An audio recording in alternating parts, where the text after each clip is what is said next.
Hay café instantáneo, pero no puede haber fruto instantáneo del cafeto.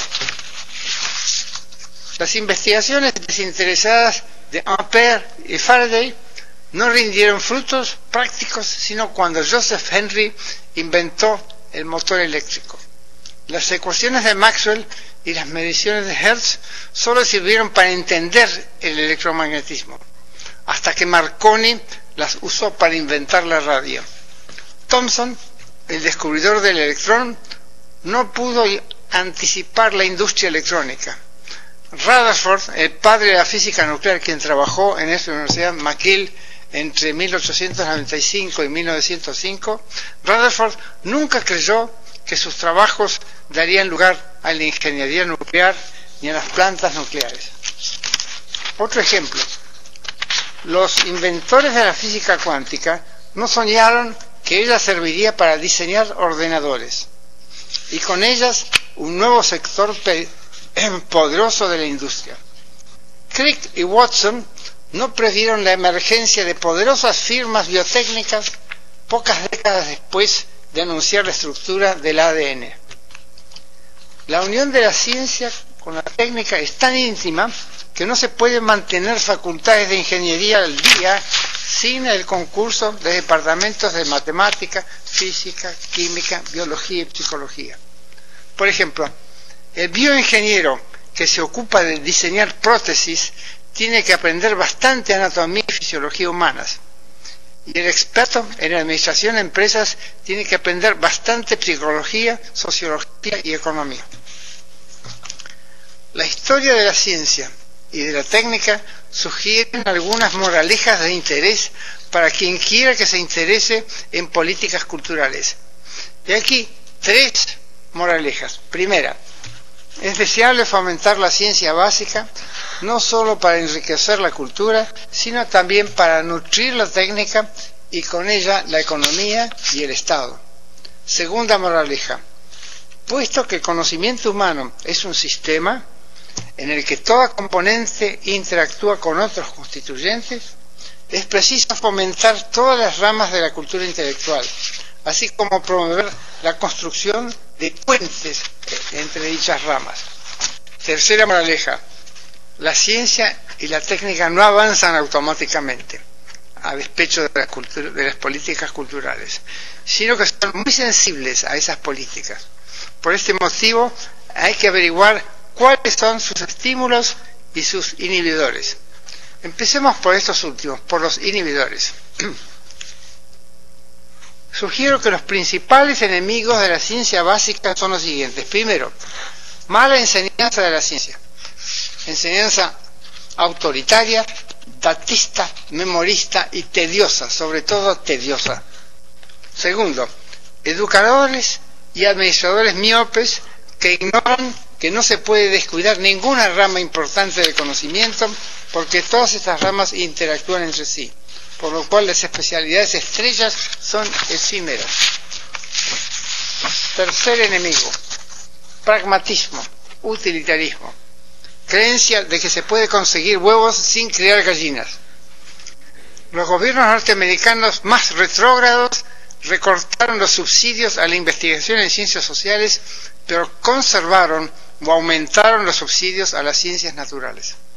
Se estima que cerca de la mitad de los aumentos sensacionales de la productividad industrial norteamericana ocurridos desde la última guerra se deben a que los gastos en investigación básica ascienden al 3% del Producto Interno Bruto, o sea, unas 10 veces lo que gasta un país latinoamericano promedio.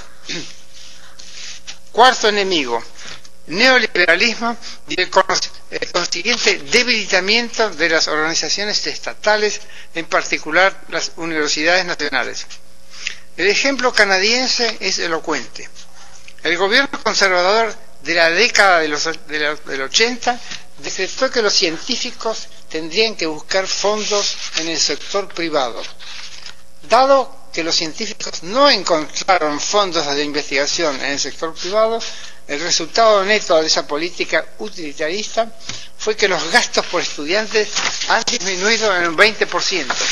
en tanto que los gastos norteamericanos por estudiante han aumentado en un 30% durante el mismo periodo. El gobierno liberal canadiense inició una rectificación de este curso desastroso, pero obró tarde e insuficientemente. Mientras tanto, centenares de investigadores canadienses emigraron y miles de estudiantes desistieron de estudiar ciencia.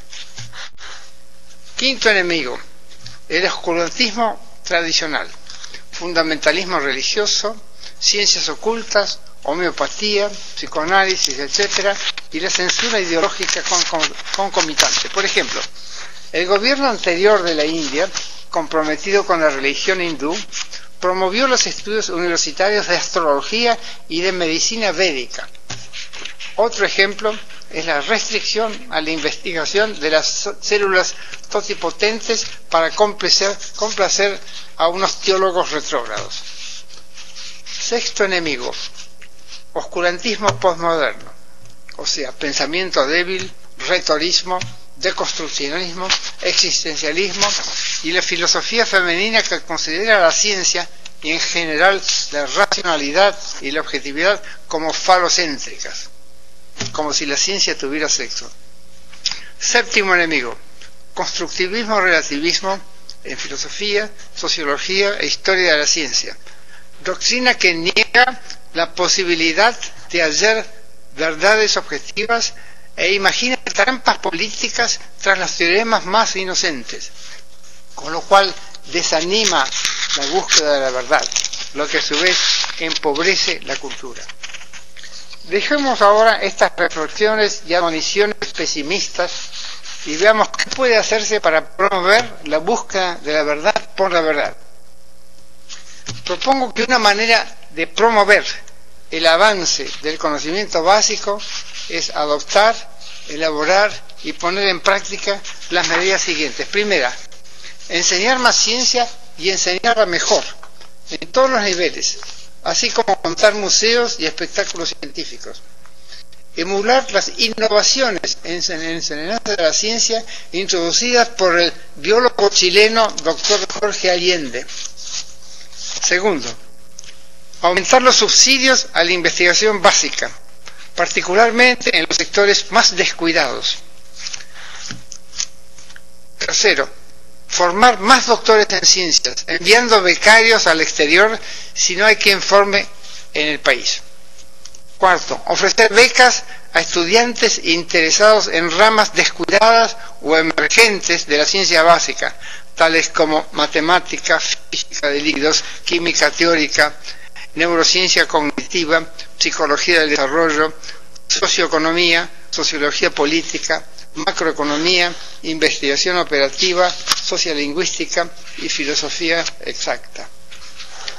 Quinta, iniciar o reforzar proyectos de investigación regional a cargo de equipos de investigadores provenientes de 2 o más naciones vecinas, por ejemplo, Ecuador y Colombia, Argentina y Uruguay, Argentina y Chile, México y Centroamérica. Séptimo, reforzar la participación de investigadores en el diseño de políticas culturales y planes de enseñanza. Octava medida, aliviar a los investigadores de tareas administrativas. Novena, denunciar las imposturas intelectuales, tales como el creacionismo científico y las medicinas alternativas. Fomentar, en cambio, el pensamiento crítico, el debate racional y la divulgación científica. Décima medida, resistir el movimiento de privatización de las universidades nacionales. Las funciones específicas de la universidad son producir y difundir conocimiento, no hacer dinero. Por consiguiente, la universidad debe seguir siendo dirigida por académicos, no por empresarios, burócratas ni comisarios.